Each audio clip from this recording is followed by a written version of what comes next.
कल्याण डोंबिवली महानगरपालिका निवडणुकीत शिवसेना भाजपाची युती झाल्याने अनेक इच्छुक कार्यकर्ते नाराज झाले असून अनेकांनी अपक्ष उमेदवारी अर्ज दाखल केले होते।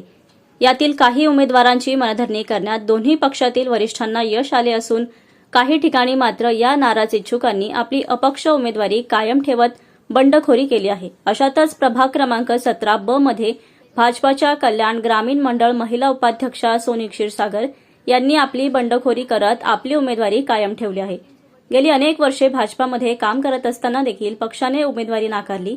भाजपाने उमेदवारी नाकारली असताना उद्धव बाळासाहेब ठाकरे पक्षातर्फे उमेदवारी देण्यात आली। मात्र एबी फॉर्म मिळू न शकल्याने अपक्ष उमेदवारी अर्ज कायम ठेवला असून लवकरच प्रचाराला सुरुवात करणार असल्याचे सोनी क्षीरसागर यांनी सांगितले।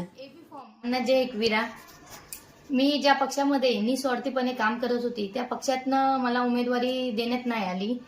ठीक आहे, पण तरी पण नर्वस न होता माझ्या पतींसोबत माझं डिस्कशन झालं की तरी पण माझ्या पतींनी मला सुचवलं की आपण अपक्ष उमेदवारी लढवायची नाही म्हणून।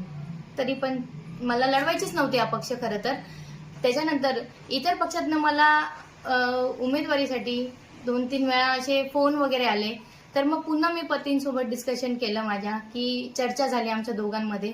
तर त्याच्यातनं पण मला जेव्हा उद्धव बाळासाहेब ठाकरे शिवसेना त्यांच्या मार्फत तात्या माने जिल्हा अध्यक्ष आहेत आणि सदाशिव गायकर काका यांच्या माध्यमातून मला एबी फॉर्म माझ्या हातात देण्यात आला आणि मी 30 तारखेला जाऊन उमेदवारी अर्ज भरला आणि मशाल या चिन्हामधनं।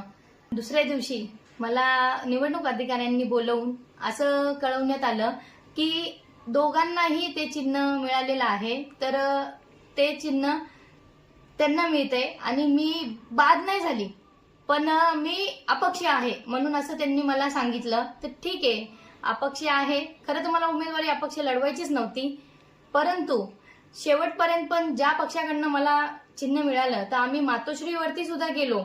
त्यांनी तात्या साहेब माने यांनी आणि सदाशिव गायकर काकांनी यांनी माझ्यासाठी शेवटपर्यंत एकदम प्रामाणिकपणे लढा दिला। त्यांच्यामध्ये मीही सहभागी होती, मीही तिथे गेली होती स्वतः प्रत्यक्षामध्ये आणि त्यांची जी ती मेहनत बघितली, खरंच एक मुलगी म्हणून त्यांनी माझ्यावरती एवढा विश्वास, एवढा म्हणजे प्रचंड, आता ते तुम्हाला वर्णन नाही मी करू शकत की काय त्यांनी माझ्यासाठी तो लढा घेतला।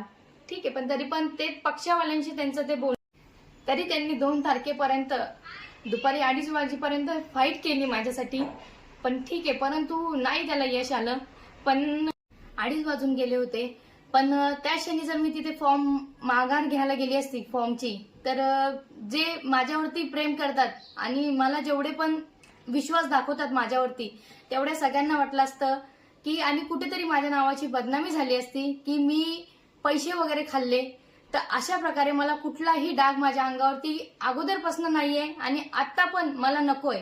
माझा पब्लिकमध्ये माझी जी इज्जत आहे, माझा मान सन्मान आहे, तोच माझ्यासाठी खूप आहे। घेऊन आली आहे, आता हार जीत होईल का नाही होईल ते नागरिकांच्या हातात आहे।